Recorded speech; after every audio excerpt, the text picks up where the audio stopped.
até o pessoal terminar de chegar. A Beatriz já está por aí. Boa noite, Beatriz. Boa noite. Davi está aí. Acho que a Giovana não chegou também, né? Isso aí a gente já começa aqui. E aí, gente, como é que passaram a semana pensando sobre predestinação, o tão temido assunto? Como é que foi lidar? Bia, Kézia, o que vocês acharam do negócio? Esse assunto é um assunto que eu ainda não compreendo muito bem. Parece que eu vou passar a vida e não vou entender. É muito complexo, mas é aquilo, eu aceito, obedeço o que está na palavra, né? Sim, sim. Mas é muito difícil, assim, tirar vários pensamentos que estavam pontos na cabeça e abraçar aquilo que está escrito na palavra, realmente. Olhando e ver que realmente está escrito, né? É difícil, Kézia, é difícil. Mas Deus dá graça, viu? A gente vai... E a nossa preocupação é sempre essa, né? Ver o que a Bíblia diz, né?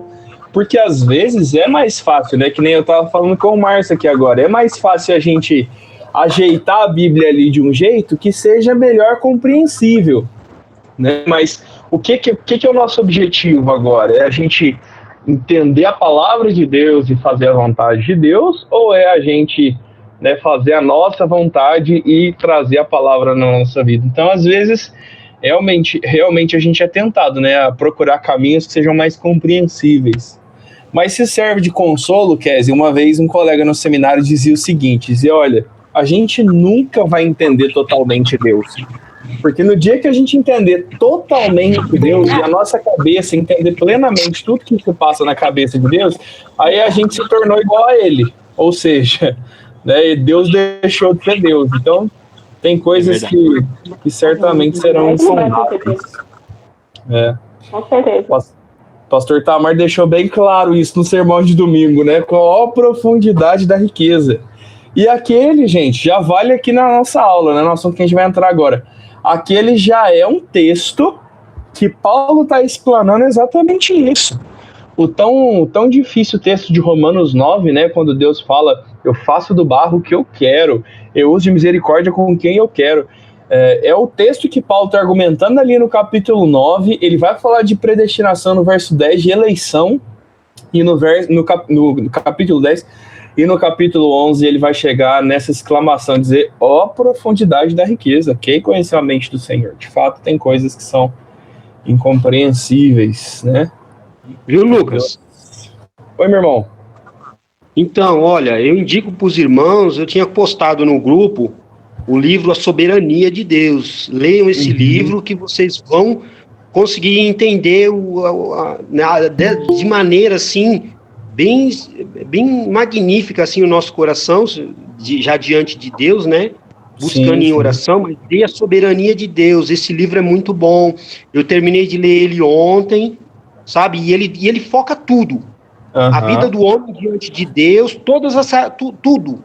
Ou seja, a oração, os meios de graça que o Senhor, sabe, você conhecendo a soberania dele, vendo como ele, diante da terra e do universo, ele faz todas as coisas, a gente passa a ter mais temor, né? Porque, principalmente no livro, o livro foca muito que o homem, ele, a cada dia que passa, o temor de Deus vai caindo, o homem parece, ele se parece mais autossuficiente, né?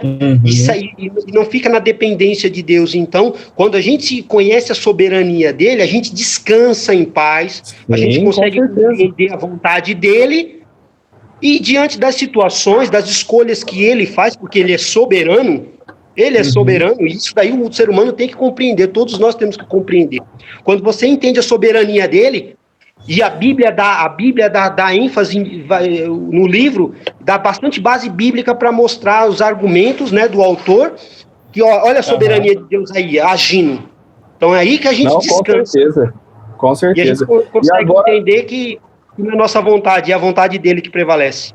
Sim. E agora todo recurso é válido, irmão. Vocês vão ver que você vai ouvir um sermão sobre esse assunto, você vai, às vezes, estar estudando um outro assunto lá, falando sobre aborto, né? Você está lendo lá e está dizendo, não, olha,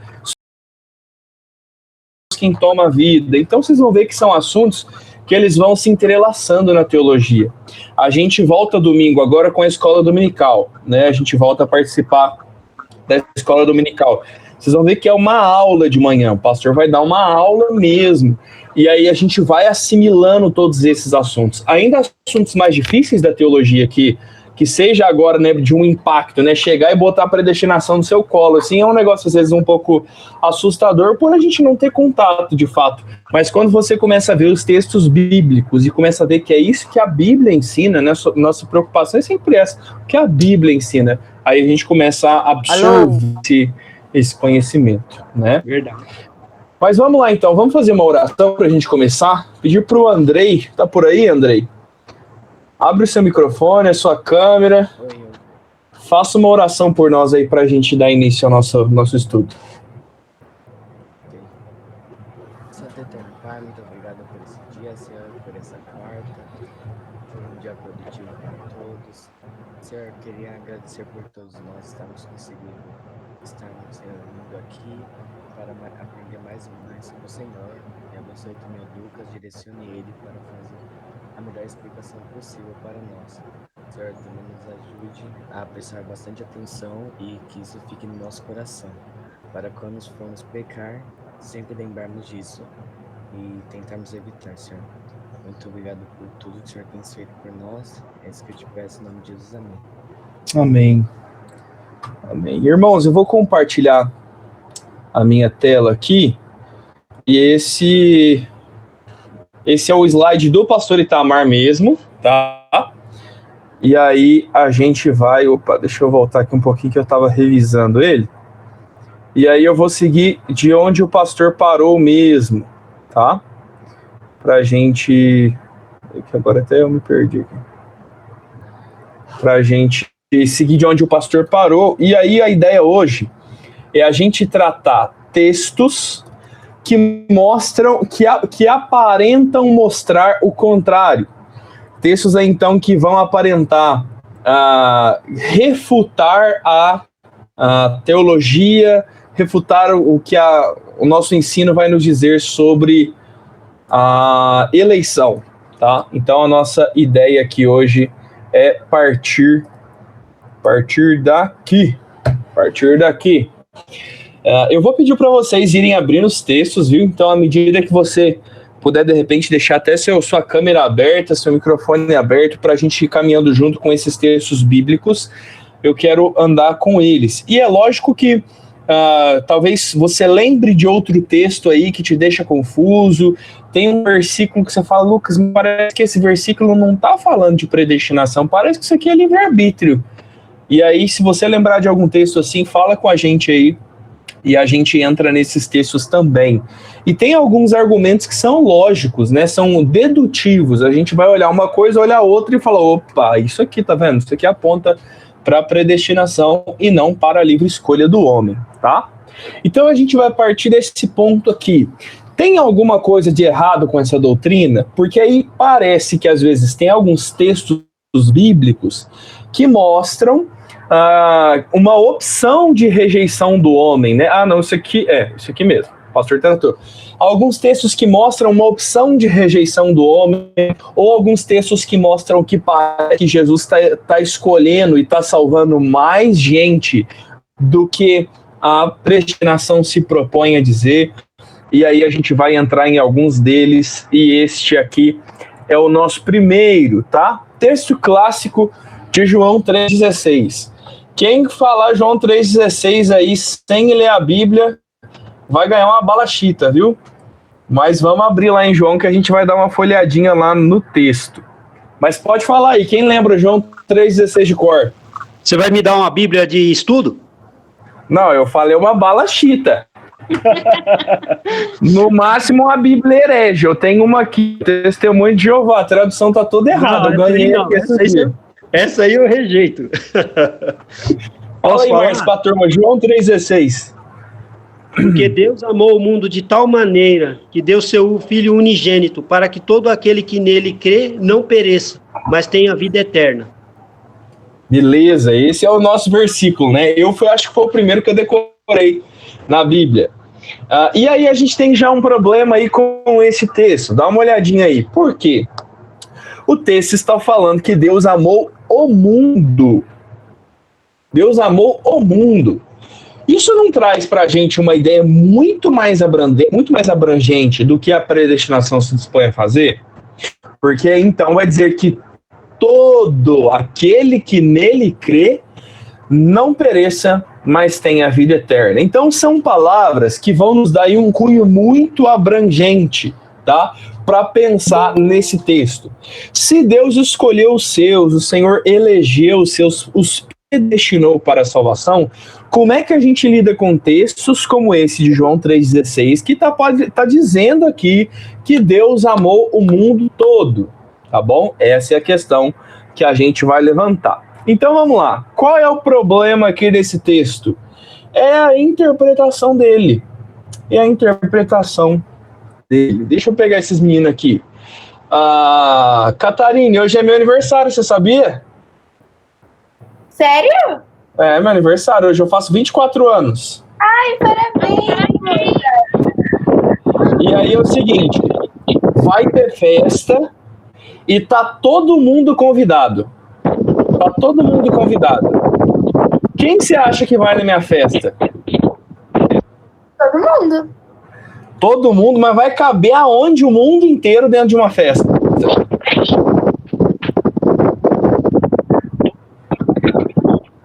Pegou a ideia aí, Catarine? Quando eu tô dizendo que todo mundo vai na minha festa, o que eu tô querendo dizer com isso? Que é todo mundo, tipo, de um certo grupo, né? Não é tipo, todo mundo aqui que tá nessa reunião, todo mundo da nossa igreja, de repente, todo mundo que eu conheço, né? Então, olha, é uma expressão que quando eu falo assim, ó, eu vou casar em dezembro e tá todo mundo convidado. O que quer dizer essa expressão? Quem ouviu o convite e quiser ir, tá convidado. Todos estão convidados, né? É essa a ideia. Isso quer dizer que todas as pessoas, literalmente, vão até o meu casamento? De fato, isso não quer dizer. Então aí a gente vai enfrentar um problema aí com 1 João disso, um problema interpretativo. Porque Jesus está ensinando aquele homem chamado Nicodemos, tá? Nesse capítulo aqui de João, e aí Jesus está narrando para ele como se dá a salvação. Jesus está usando um exemplo do Antigo Testamento, da serpente que foi levantada no deserto, para dizer para Nicodemos que, assim como quem olhava para a serpente era curado, aqueles que crerem em Jesus serão curados. Então olha aqui como é que a gente vê um negócio bem diferente aqui. Todo aquele que crê no Senhor não perece, mas é salvo. Você concorda com essa afirmação? Quem creu em Jesus vai ser salvo. Então, quando a Bíblia está falando que Deus amou todo o mundo e todos aqueles que creem no Senhor serão salvos, a que grupo esse versículo está se referindo? A quem crê. Aos que creram. Exatamente. Então é esse o ponto que a gente chega com João 3,16. Olha, Deus amou a todos, e todos os que creram não perecerão, mas serão por eles salvos, receberão dele a vida eterna. Então esse versículo de João 3,16 já é um primeiro. Olha para você ver o problema, olha o tamanho do problema, se a gente interpretar esse versículo literalmente. Se eu falar que literalmente todos estão convidados para minha festa de aniversário que vai acontecer hoje, eu não sei que horas, que o discipulado aqui já vai acabar bem tarde, hoje não tem aniversário, a gente é pandemia, né? Se eu falar que todos estão convidados e eu estiver falando literalmente, como que eu vou dar uma festa para todo mundo? Tá entendendo o problema aí? Se Jesus está dizendo nesse versículo, todo o mundo vai ser salvo. todas as pessoas serão salvas. Qual é o problema aí dessa afirmação, se a gente olhar assim? Nem todo mundo vai ser salvo. O Senhor Jesus fala de condenação, ele fala de inferno. É claro para nós que nem todos serão salvos. Então você está vendo que se a gente interpretar literalmente para tentar argumentar, e esse versículo, é porque aqui está falando de todas as pessoas, aqui é um dos textos que contradiz a predestinação. Não, na verdade eu creio que é um dos textos que confirmam a predestinação. Porque aqueles que o Senhor predestinou, Paulo vai dizer, a estes mesmos chamou. Então Deus vai pôr fé no coração dessas pessoas para que eles venham até ele. Então isso é uma forma de o Senhor amar todos os seus, tá bom? E aí a questão é também essa, né? Mas Deus às vezes ama a todos, mas alguns não amam a Deus. Então Deus ama todas as pessoas, mas algumas pessoas rejeitam a Deus, não amam a Deus. E aí por isso elas não vão para o céu. E aí deixa eu te perguntar mais uma vez. Como pode Deus amar alguém, querer salvar alguém, e Deus não conseguir salvar essa pessoa? E Deus, mesmo amando alguém, Deus condenar esta pessoa e derramar sua ira sobre essa pessoa? Você está vendo como é que são coisas que são incompatíveis? São incompatíveis. Ou Deus ama, ou Deus odeia, se aborrece. Ou você receberá a justiça de Deus, no sentido de ser justificado em Cristo, ou você vai receber juízo de Deus que vai te consumir. Então esse texto é um dos que, apesar de parecer refutar, ele continua dizendo, olha, aqueles que creem em Cristo serão salvos. Quem é que vai crer em Cristo? Os que são predestinados, porque o Senhor vai pôr o Espírito Santo no coração dessas pessoas. Tá bom? Se tem alguma dúvida aí, você fala assim, Lucas, João 3,16 ainda me bagunça minha cabeça aqui. Se você tiver alguma dúvida aí nesses momentos, você pode falar comigo aí, me manda uma mensagem no chat aqui, eu paro a aula para te responder, ou então a gente vai conversando aqui, tá bom? Então, dúvidas? Senão a gente passa para o próximo texto. Dos textos principais que a gente vai estudar hoje, desses textos principais, são 4. Este agora aqui é o segundo. Vamos abrir a nossa Bíblia lá então? Vou pedir para quem está quieto aqui ainda? Beatriz Dias. O que você está fazendo aqui, Beatriz Dias? É a Bia mesmo? A Bia tá... Eu fico aqui... sou eu. Eu fico aqui de ouvinte. Bom, é que eu não sabia. Eu falei, eu acho que a Bia é membro da igreja, já deve ter uns 10 anos, mas tá bom. Tô revisando.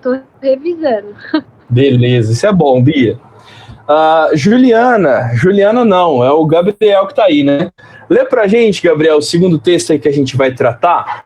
2 Pedro, capítulo 3, versículo 9. Vamos todos abrir lá, segunda carta de Paulo a Pedro. Esse é um segundo texto que parece aí gerar algum conflito, parece aí trazer alguma contradição sobre predestinação. Gabriel, você tá por aí, cara? Você consegue ler pra gente? 2 Pedro, capítulo 3, versículo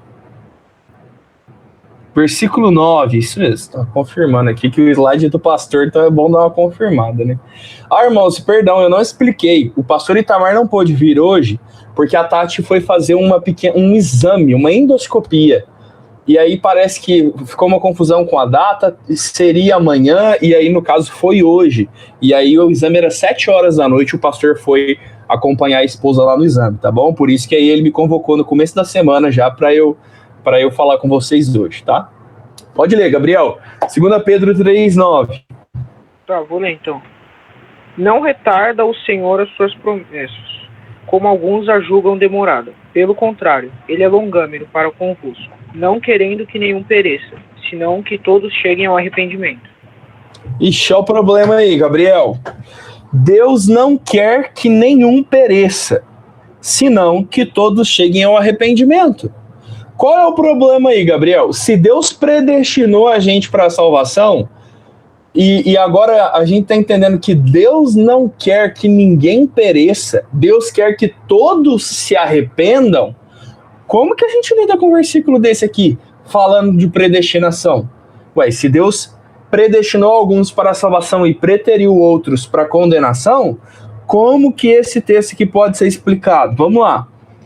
Para a turma que está de plantão aí tem a ver com o último, viu? É uma explicação bem próxima. Como que a gente resolve o problema? Não parece um negócio assim que não casa direito com predestinação? Olha aí o texto dizendo que Deus quer que todos cheguem ao arrependimento e ninguém se perca. Vamos resolver esse problema aí, tá bom? Gabriel, você mesmo aí, cara, está com sua Bíblia aberta ainda? Tô sim. Lê pra gente aí o capítulo 1, versículo 1 e 2 dessa mesma carta. Tudo bem. Amados, esta é, agora, a segunda epístola que vos escrevo. Em ambas procuro despertar com lembranças a vossa mente esclarecida, para que vos recordeis das palavras que anteriormente foram ditas pelos santos profetas, bem como do mandamento do Senhor e Salvador, ensinado pelos vossos apóstolos. Volta um pouquinho mais agora, ô Gabriel, e